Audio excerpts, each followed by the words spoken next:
Yeah, it's a great school in terms of, first of all, you get a first-rate education. It's harder to get into than Harvard.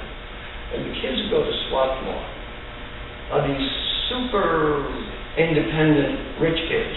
You got to be rich, you got to have extremely high grades and some kind of pedigree to get into that place. And years ago, when I was at Boston College in the summer school, grad school, I got to know a guy who went to Swarthmore. He had a room next to mine. And rich guy told me all about it. He said the kids, they were like hippies before hippiedom became a thing.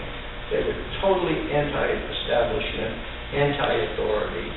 You would never get them to just agree with you on anything. They had such a sense of themselves, being children of privilege and brains, that they felt they had a license to compete with anybody if they felt it.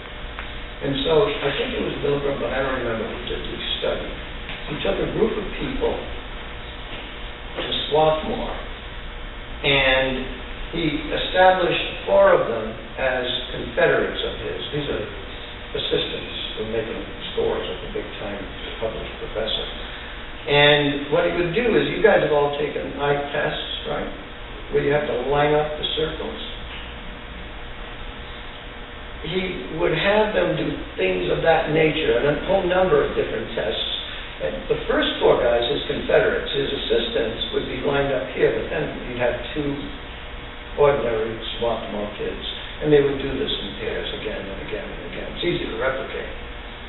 And what they would do is, these guys would answer correctly, accurately, according to everything, every consensual perception. They would all agree. And then, after a certain period of time, they would begin to answer incorrectly, all 4 of them, about some slight variation. They may say they're perfectly lined up. Well, guess what happens when they do that? What happens with these other 2 guys, these super independent, anti-authority, disagree with anything that they don't perceive as correct guys? I guess they started agreeing. And they did. They agreed in every case. Isn't that interesting? What I'm trying to say is there's so much subjectivity that goes into every perception. Here's another study.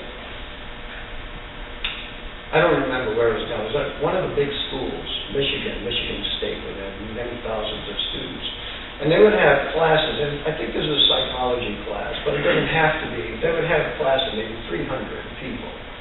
And at the end of a class, they would show a 5-minute film of a little car accident.